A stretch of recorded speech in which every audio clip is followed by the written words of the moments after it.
Well, hey there. This is Diane Wingert, and you are listening to the Driven Woman Entrepreneur Podcast.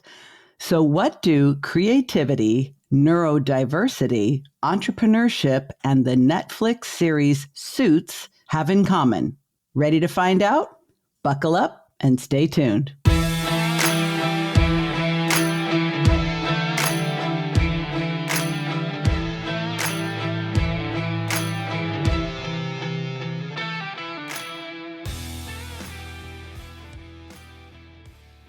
Well, hey, friends. As I was recently preparing the slides for a talk I gave at the Neurodivergent Navigation Summit on rejection sensitivity at work, I was reminded that a great deal of us struggle with rejection sensitivity. Now, it is often associated with ADHD, but folks with ADHD are far from the only ones who have difficulty handling rejection and anticipating it. So I want to share with you some of my thoughts on the subject of rejection sensitivity, something I work with the majority of my clients. I've been interviewed on the subject on a bunch of different podcasts.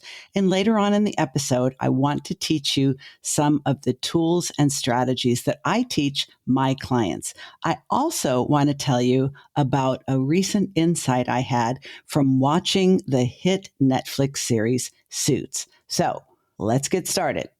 Rejection sensitivity is a really hot topic right now. Now, if you are on TikTok at all, you have probably seen a lot of ADHD content and a lot of content about rejection sensitivity, which I think is a wonderful thing. But where there is a lot of information, there tends to be a lot of misinformation as well, because it's a free platform and we do, at least technically, live in a free country. So I want to start by leading you through some questions to ask yourself so you can help figure out to what degree this applies to you.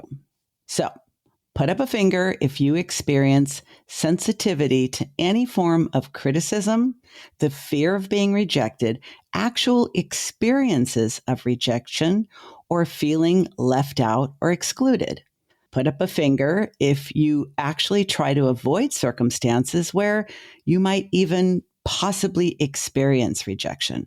This could be showing up on social media, marketing your services, or contributing in a meeting at your job. Put up a finger if the fear of rejection diminishes your enjoyment of whatever you do in your career, and no matter how much success or achievement or accomplishment you have attained, you just don't enjoy it to the degree you could. Put up a finger if you believe that sensitivity to rejection, criticism, and judgment has also diminished your opportunities for your business or career. I mean, let's be honest. You know you're competent. You know that, right? And you probably realize you're also talented, maybe even gifted in what you do. But it's really painful to watch other people who know a whole lot less than you and maybe have a whole lot less to offer being the ones who are hired and promoted. But you probably, like most of us, procrastinate on doing the things that would actually make a difference, like asking for the business, because you're probably terrified of hearing no or being ghosted. So I'm going to read you a list of things, and I want you to think through how many of these sound familiar. Because if it's more than one or two, you are dealing with rejection sensitivity. I promise you it's holding you back. I guarantee it is diminishing your enjoyment of what you accomplish and preventing you from accomplishing more. So you ready for the list? Do you avoid marketing and sales as a freelancer or a business owner? Do you remain silent when you have something to contribute in a group setting? Do you resist applying for jobs, promotions, gigs, or speaking engagements that you want? Do you avoid asking closing questions in sales conversations? Do you fail to follow up when someone tells you, "That sounds good. Let me think about it. I'll get back to you"? Do you tell yourself that no answer is a no answer? Let me run that by you again for the folks in the back. Do you tell yourself when you don't get an answer, like in the case of someone who says, let me think about it and get back to you? Do you tell yourself that that's automatically a no? So no information equals no sale. Do you believe that any yes you might happen to get is probably just you being lucky? Do you look away when it's time to give a call to action or ask for a commitment? And do you tell yourself that you really aren't confident enough to handle rejection, so you simply don't put yourself in situations where you might be rejected? And by the way, for the purpose of this episode, this conversation, I really want you to think about rejection, criticism, judgment, ghosting, being left out, being excluded. I want you to think about all those things as different forms of rejection sensitivity. And I really want you to pay attention to how you both respond to them and how you avoid having to respond to them, because that's the other piece of the puzzle here. You know, many of us who experience rejection sensitivity, and I got all my fingers up too with that little countdown we just did. And I remember hearing from plenty of people throughout my life that I either need to fake it till I make it, remember that one, or grow a thicker skin. And there have been many times I wondered, should I just lower my expectations and think smaller because it's just too hard to deal with? You probably have too, and you might even be there right now. But I want to tell you there's absolutely no reason to feel bad about being sensitive to rejection. In fact, there's nothing bad about being sensitive at all. Sensitivity is a form of giftedness, and it is related to creativity, imagination, and innovation, and oftentimes is experienced by people who are neurodivergent, like myself. Rejection sensitivity is part of the general sensitivity that most neurodivergent people experience in all kinds of different ways. Sensitivity to light, sensitivity to sound, sensitivity to smell, like sensitivity. So anything we experience through our senses, sight, sound, taste, touch, and so forth, if we are more sensitive than a typical person, that is a form of neurosensitivity. And because our minds are constantly scanning our environment for threats, feeling rejected, criticized, excluded, or left out are things we're probably going to be triggered by. It just makes sense. So what it doesn't mean, what it most definitely does not mean, is that you're weak or that you're fragile or that you're broken or something is wrong with you. And it definitely does not mean that you need to continue to live in the shadows if that's where you're currently located. Here's what I believe. Dealing with sensitivity to rejection requires self-awareness. But you know what else it requires? Self-acceptance. Because just understanding that you are sensitive to rejection, that you are sensitive, period, that this may or may not be related to your neurodivergence, then what? It doesn't really do anything for you, does it? I mean, just understanding that about yourself, okay, that's interesting. Now what?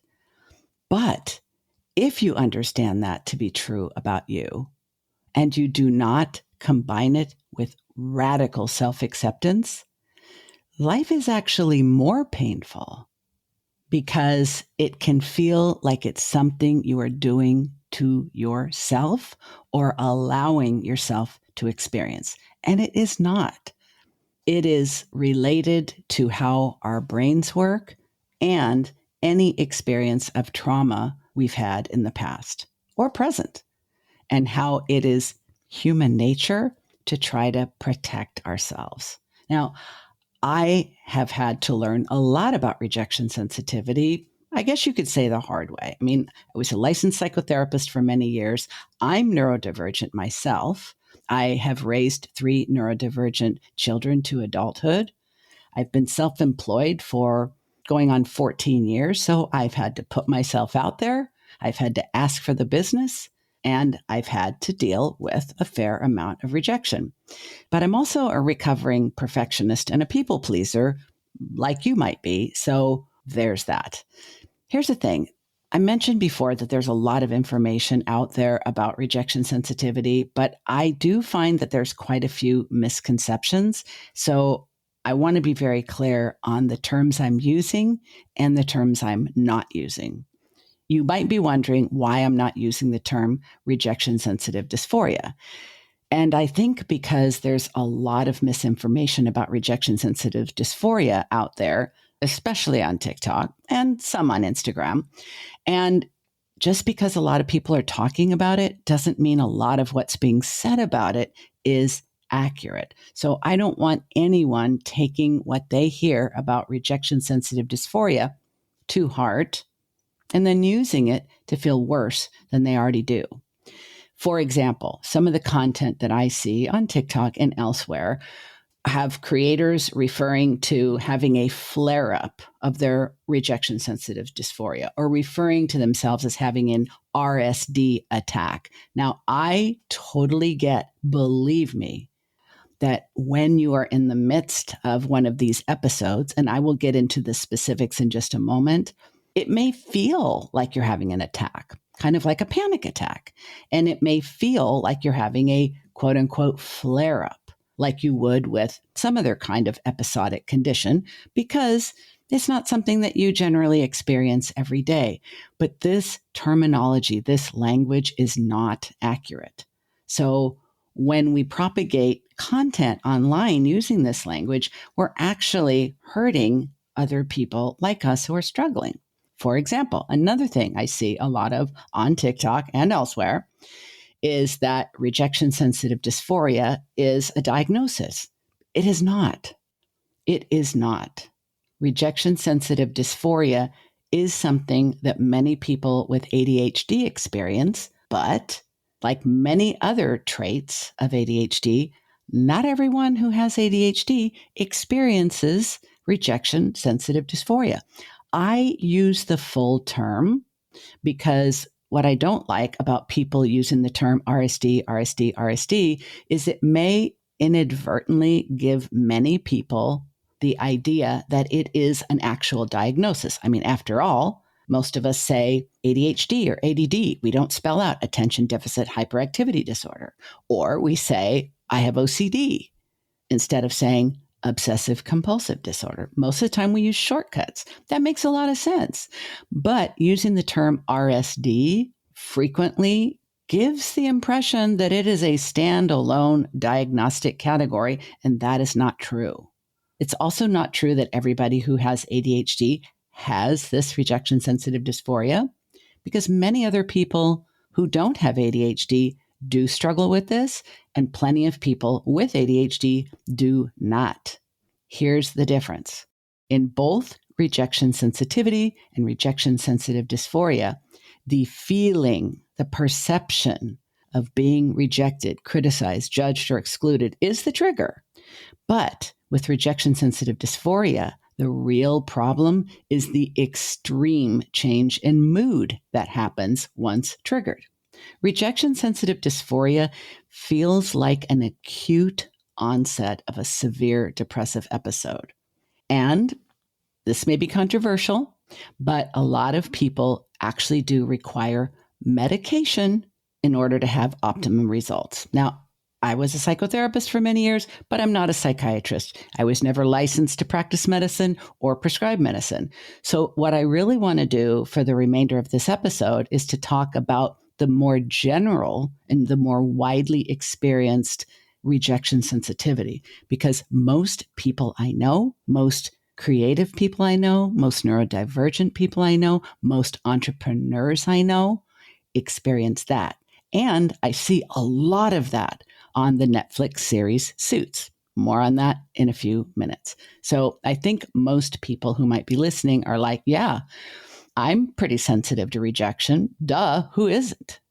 Well, like with most things, there's a range.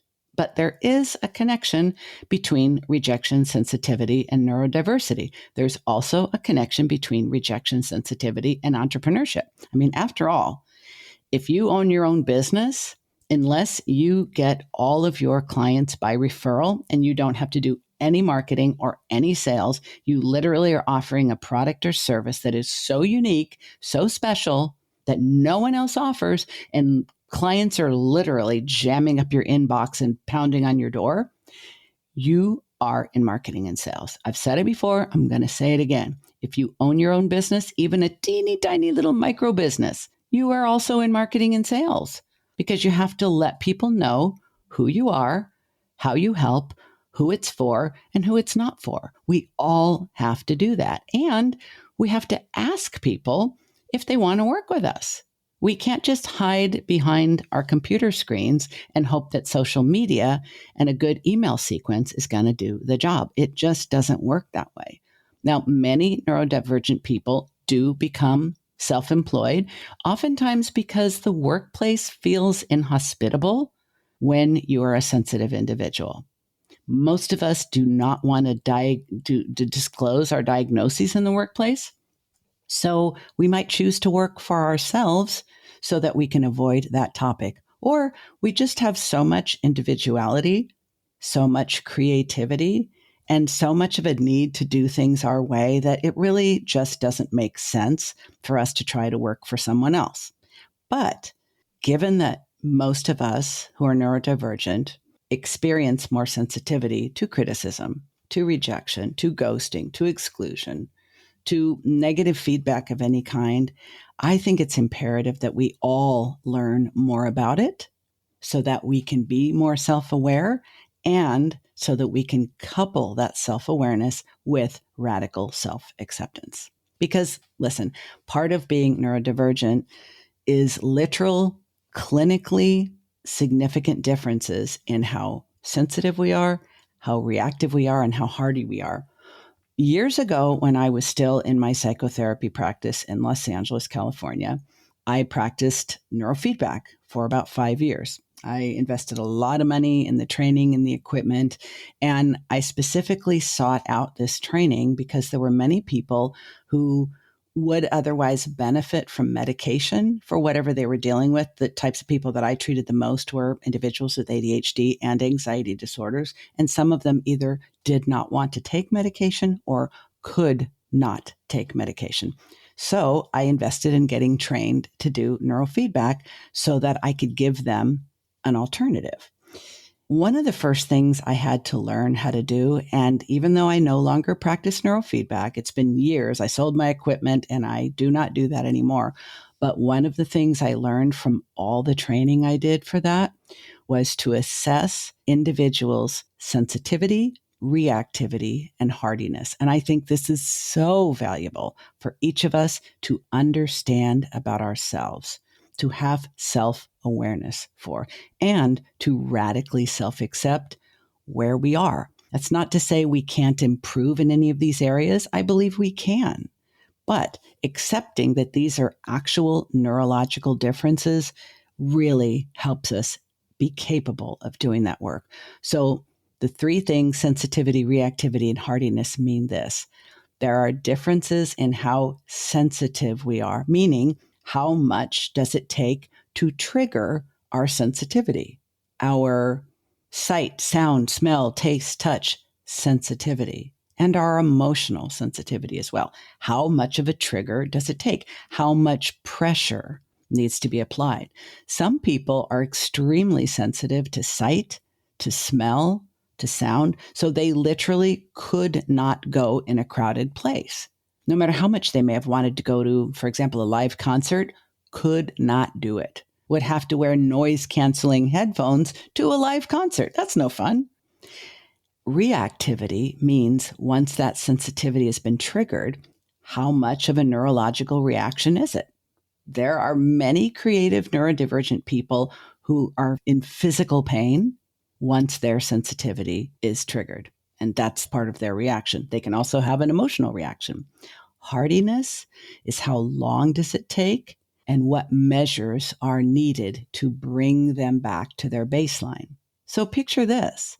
If you are a gifted, talented, creative, neurodivergent entrepreneur, and you are very sensitive, fairly reactive, and not terribly hardy, it's going to be extremely important for you to craft and curate a business and a lifestyle that protects your sensitivity. Because otherwise, you're going to spend a lot of time feeling very uncomfortable. People with rejection sensitivity, as opposed to the more severe rejection sensitive dysphoria, the really depressed reaction, the rest of us are more likely to engage in negative self-talk and rumination, as well as more self-consciousness, more masking, and more of a need to isolate from others. But because rejection sensitivity isn't talked about enough and is often mistaken for other things, some people who are actually sensitive to rejection may be considered shy, or they may label themselves shy. They may think of themselves as introverts, or they may have social anxiety disorder. I remember years ago when the medications for social anxiety disorder were literally showing up as a television commercial like every 15 minutes. And I thought, oh my goodness, there are going to be billions of people who are self-identifying with social anxiety disorder and hoping this new medication is going to help. But oftentimes that's not really what's going on. Because unlike these other labels, the ones I just mentioned, it is the trigger of criticism or rejection that is at the heart of rejection sensitivity. And the hard part about living with this as part of your business is that it doesn't need to be based on facts. I mean, you might have a stellar reputation. You might have more referrals and more people on your wait list than you could possibly serve. You may be able to continually raise your rates and people just keep coming.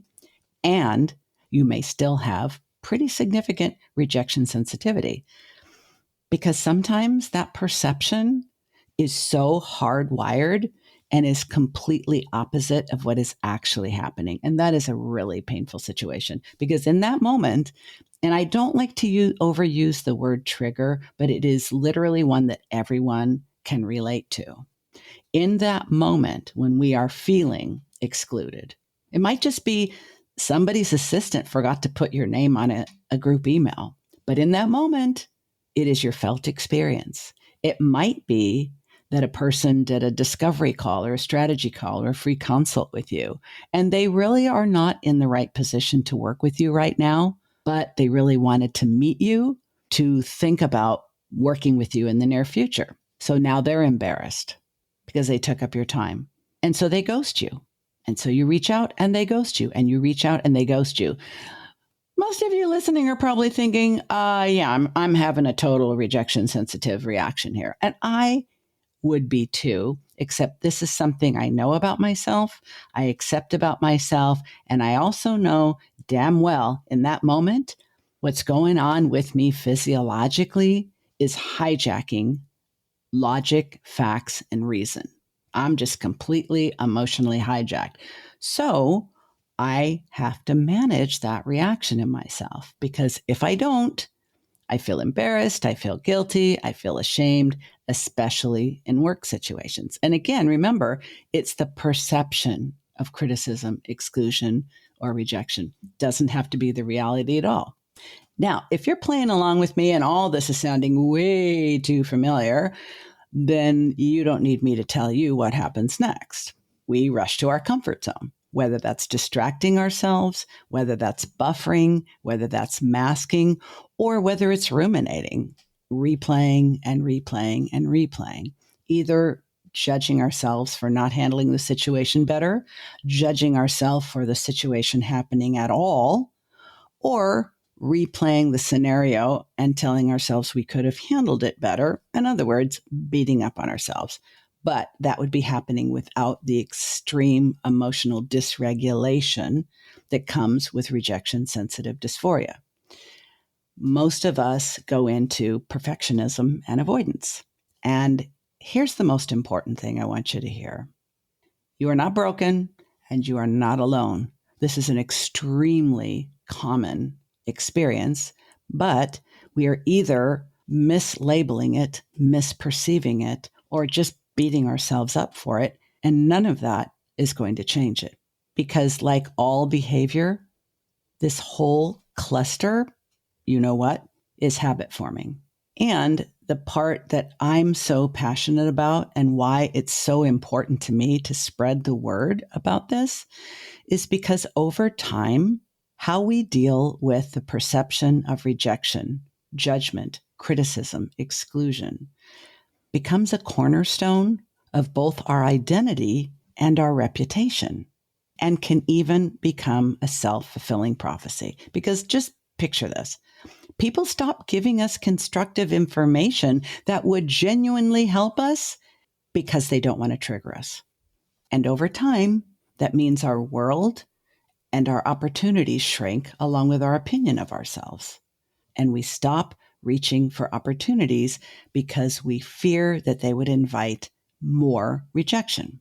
So I hope I've convinced you that if any of this sounds way too familiar, it is really important to deal with, because having sensitivity to rejection does not mean that you are not meant to be an entrepreneur. It does not mean that you cannot put yourself out there.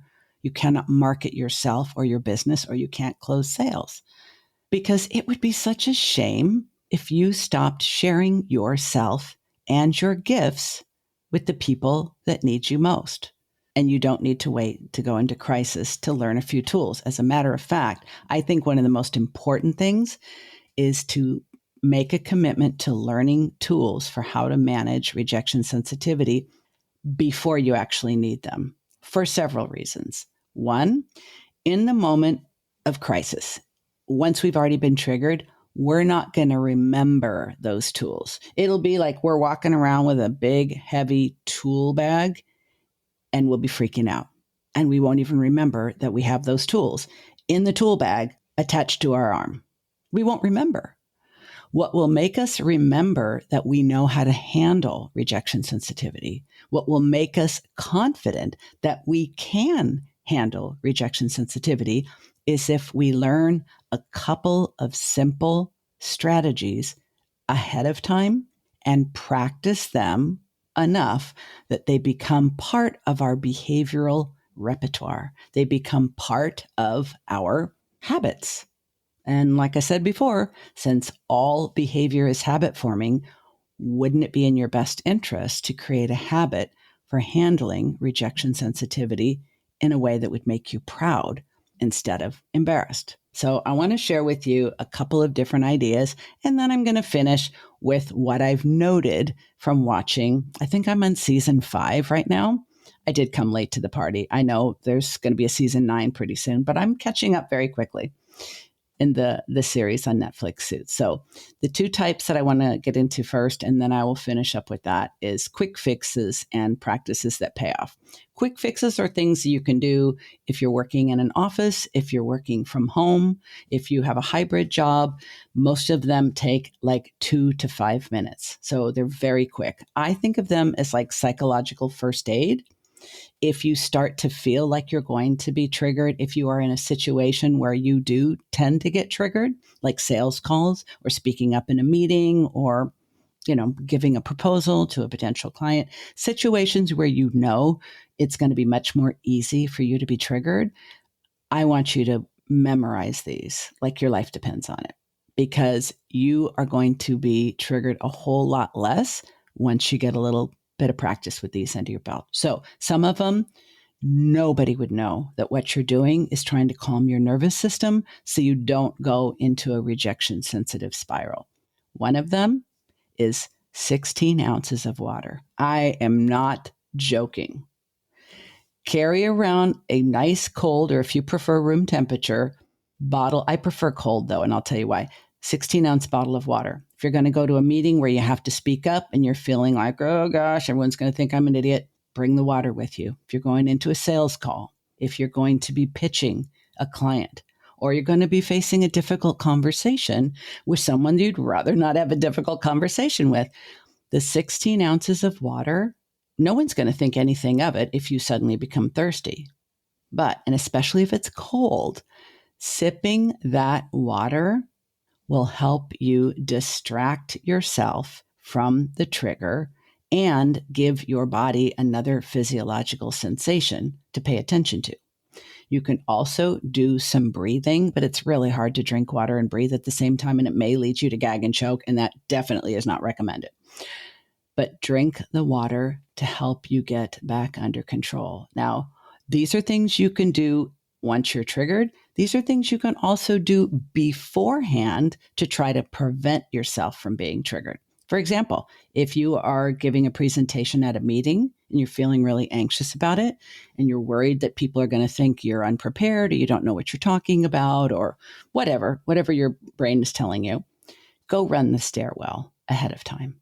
Not to get all like sweaty, but run the stairwell because you're shifting your physiological state. All of these quick fixes, all of these emotional first aid or psychological first aid, you're doing a pattern interrupt by shifting your physiology. You can also do it with a brisk walk or an energy technique that I would love to be able to send you, but it's really hard to describe it. You'd really kind of have to see it. And this is a podcast. So if you'd like to know how to do this energy technique, I'm going to have a link in the show notes. You can ask for it. I'll send it to you. And I think it's really, really incredible. What I love about the energy technique is, you can't do it in the middle of the meeting. That's for sure. You can drink water in the meeting. You can do some deep breathing in a meeting.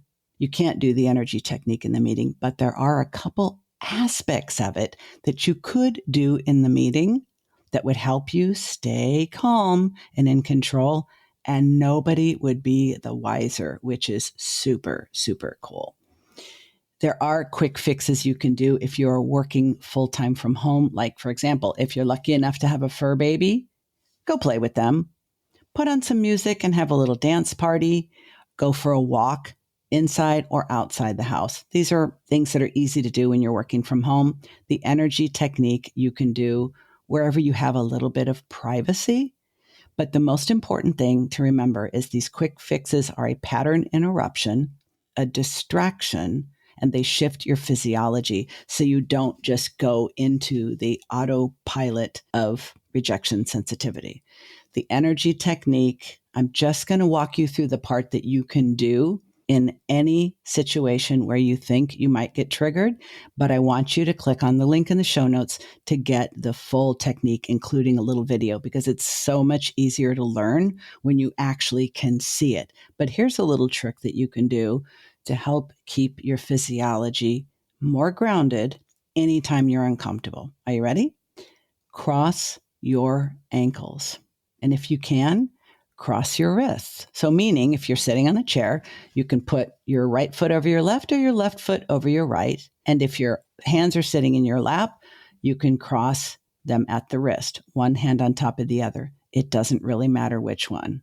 I used to teach it like, do it this way, but people would just get confused and then they would get stressed out. And then I did some more research and I found out it really doesn't matter. And the reason why that works, it's not the full energy technique. If you want that, I want you to click on the link. But this part of it you can do without being noticed anywhere. And it helps the two hemispheres of your brain stay connected. Because whenever we get triggered, we get hijacked into our emotions. We stop having access to logic and reason, and we get carried away. We literally carry ourselves away with our emotions, and then we're not able to critically think. That's because we have one side of the brain for logic and one side of the brain for emotions. So crossing your wrists and crossing your ankles helps fight that. Isn't that cool? Because if you are giving a presentation and you're not some crazy person like me who loves public speaking, that can be enough to trigger you. And I remember when I used to experience this in the workplace, I literally wanted to disappear or be able to run away and expect that no one would notice or chase me. Other things you can do when triggered in public, for example, let's say you're a very sensitive person, you're a reactive person, and you're not terribly hardy. You're standing in line at a Starbucks and the barista gets your order wrong. And when you try to correct them, they cop an attitude with you and you start feeling triggered by rejection sensitivity because they're kind of implying that you either told them the order wrong or that, that basically you're wrong and they're right. And that may sound like, well, who would get upset by that? Oh my goodness. Oh my goodness. Or you may be thinking, yeah, duh. Here's a couple of things you can do when you're triggered in public to short circuit your rejection reactivity. Just stop and take a deep breath. Do not open your mouth and start talking. Take a deep breath. Or if you're carrying around that lovely 16-ounce bottle of water, remember that one I talked about a few minutes ago? Just take it, open the cap, take a breath, and have a little drink. I'm not kidding. It just allows you to hit the pause button, which is a pattern interrupt, instead of letting your habitual shit show that goes on in your brain just kind of run a racket on you. The other thing you can do is to look up. Just look up. And I don't mean like tip your head back and look at the ceiling because people are going to think you're passing out or acting weird, but just glance up. That is another pattern interrupt that no one's going to think anything of, and it can help you feel like you're staying in control. Okay, now I'm going to quickly tell you about the practices that pay off. None of these are brand new. I didn't invent any of them, and you probably know because you've been told by many people that they work for all kinds of things because they do. But I'm going to tell you what my two favorites are. Practices that pay off for managing rejection sensitivity are journaling, any kind of meditation or mindfulness practice, and my two favorites, powerful questions and affirmations. When you journal, the prompt is there any truth in it? So if somebody rejects you, somebody criticizes you, you feel excluded, you feel judged, you feel left out, you get ghosted, get out your journal and your prompt is there any truth in it? It will help you engage your logic. Yoga and mindfulness practices, you've probably heard from plenty of other people how helpful they are. I am a huge fan of all kinds of mindfulness techniques. And if you are a person with ADHD and you have convinced yourself there's no way that you could ever meditate or do mindfulness, you need to reach out to me and I will convince you otherwise. My two favorite techniques in the practices that pay off category are powerful questions because they interrupt the rumination loop, and a particular type of affirmation that you can do with a free app. So hold on one slim second. Examples of powerful questions are, what is perfect about this? Can I learn something from this? What can I think that would change the situation?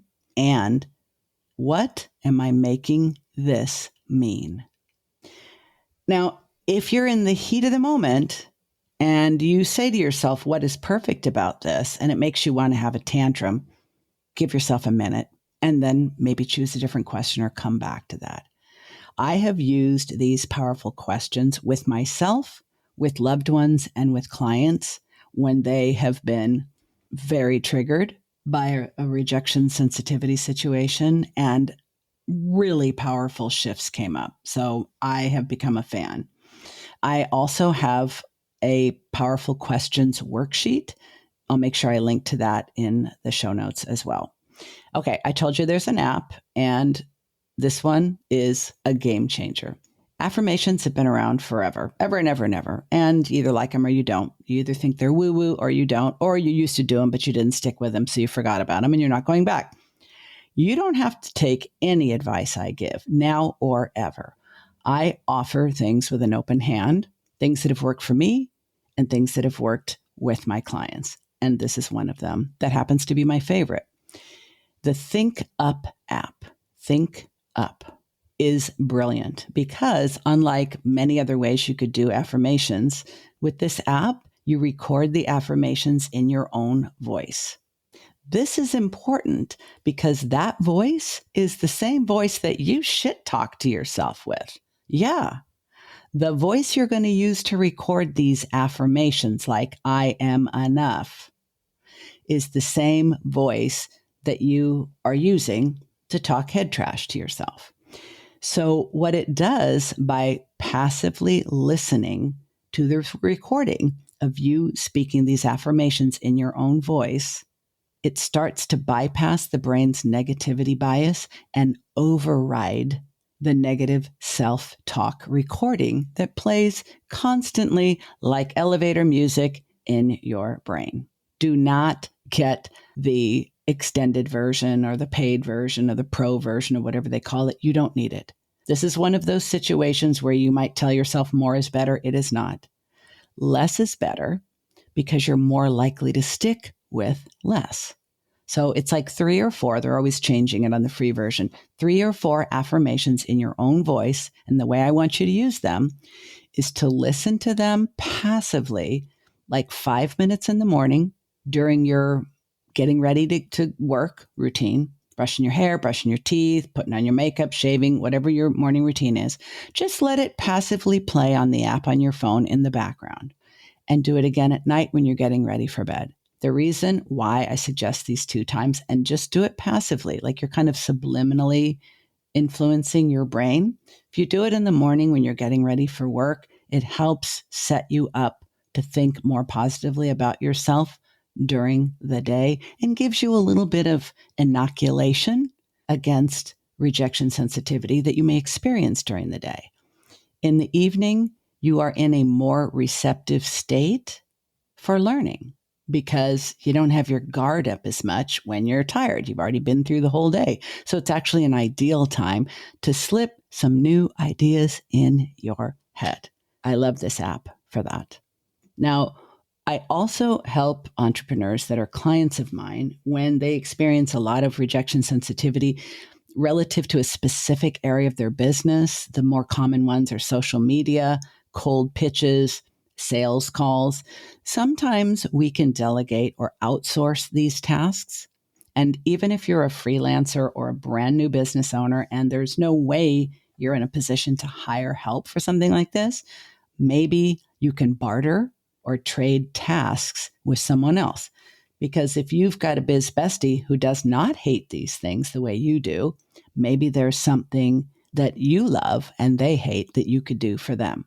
So to recap, pattern interrupts like affirmations and powerful questions, the energy technique, journaling, breathing techniques, meditation, and for entrepreneurs and freelancers, outsourcing can really be a game changer because after all, like I said before, there is absolutely nothing wrong with being sensitive and being sensitive to rejection. And we all need to feel accepted and included for optimal mental health. Rejection sensitivity can be managed, and it is enormously helpful when you can find your people, the people that get you, the people that love you, the people that support you, the people that understand you, and the people who will remind you that there's nothing wrong with being exactly who and how you are. Hey there, it's Diane, and I want to thank you for being a listener to the Driven Woman Entrepreneur podcast. But you do know that you can only learn so much and change so much in your business and life as a result of consuming content, which is why I'm really excited to announce that my signature framework, the Boss Up System, is now available as a one-on-one coaching experience. I will be relaunching the small group experience of the Boss Up Breakthrough in just a few months, but so many women I've been talking to had a very disappointing year for 2022, and they just don't want to wait, which is why I've decided to open up just a few spots to work with people through the Boss Up framework one-on-one. How to know if this is right for you and if this is the right time? Ask yourself this.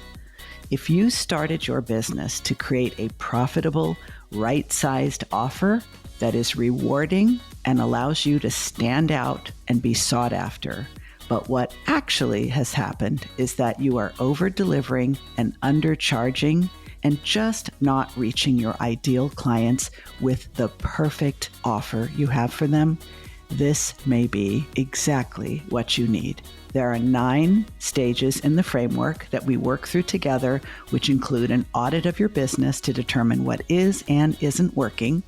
We set appropriate goals, identify the obstacles that have been holding you back, determine the difference in your business between value and worth, craft your unique offer, and address price, fears, and boundary issues that have prevented you from having the business you want, need, and deserve. So if that sounds right for you and you don't want to wait for the group, click on the link in the show notes to schedule your free consultation.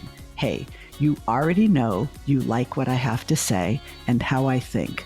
What if this is the year that you have my eyes and ears on your business and really help you move the needle?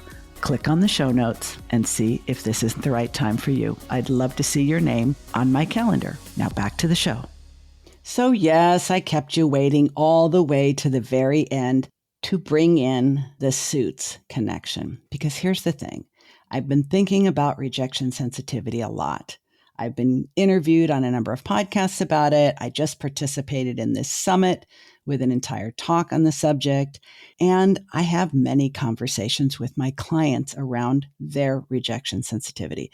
But I'm into about season 5 of Suits. They're getting ready, I think, at some point to release season 9. Now, if you are not already watching, do not start watching because of what I'm about to say, because dude, like 9 seasons, that is a big commitment. And the season's already well underway and the show's been out for a while. But I started watching it because I have worked with a lot of attorneys. They're very smart. I think the way their minds work is very interesting. And Suits on Netflix is a series that takes place in a very high-end law firm. Gorgeous, gorgeous office. I mean, the views are stunning. The people are stunning. They're smart. They're all Harvard law grads. And the environment of this law practice it's like a microcosm of ambitious, intelligent, rejection sensitive people, in my opinion. I mean, obviously it's not part of the storyline, but something I started noticing as I'm watching this series and preparing for this rejection sensitivity talk is how many of the people in this law firm, these are Harvard educated lawyers who work in this gorgeous office, probably make a F ton of money. They have everything money can buy. Most of them are extremely attractive. The clothes, oh my goodness, salivate. The women's dresses are stunning. Meghan Markle is in this series, by the way, if you like her. She's okay. Anyway, what I'm noticing as I'm watching this series is how many times the lawyers do what I call a drop and dash. And here's what I mean. They have been hurt by one of the other attorneys. Sometimes it's by a competitor, a lawyer at another competitive firm. Sometimes it's by a client. Sometimes it's someone they're trying to get as a client. Oftentimes it's another attorney in their firm. And they are constantly one-upping and backstabbing and trying to outdo each other. They're all trying to compete with one another for the approval of the top dog, in this case, a woman. And when someone is hurt by one of their colleagues, they're offended. They feel left out. They feel criticized. They feel rejected. They feel excluded. They feel one-upped. They feel put down. This is all rejection sensitivity talking. The way they tend to handle it is they can't avoid the person because then they're going to look weak, right? And it's all about looking like a boss. It's all about looking like a baller. And so they can't avoid the person who they feel rejected by. So what they do is they go pay that person a visit in their office. They don't let them know they're coming because they don't want to give them a chance to reject them again and not be there or avoid them or insult them when they walk through the door. So they just kind of ambush the other person. They do what I call a drop and dash. They just deliver some sort of an insult or some sort of something they've done to get even or undermine. And then they turn and walk out. It happens every single episode. So what I'm seeing is these are really smart, really intelligent, really accomplished, really successful people who still have this sensitivity. And the way they're handling it is to undermine, one up, insult, or do something to get even with the other person instead of having a healthy conversation. Absolutely fascinating. But like I said, if you haven't started watching, don't start watching. But if you have watched or are watching, let me know if you think I'm completely off on this. I think I'm onto something. But again, I'm always willing to be wrong. So if you're familiar with the show, if you want to hit me up on LinkedIn or Instagram at Coach Diane Wingert, or you can send me an email on my website or leave me a voice message on the SpeakPipe widget on my website at Diane Wingert Coaching. I would be really curious to know if anyone else sees what I see. Okay, folks, that's all for now. It's been great hanging with you. I hope this has been a helpful episode, and I will be back next week with another amazing guest. In the meantime, stay driven.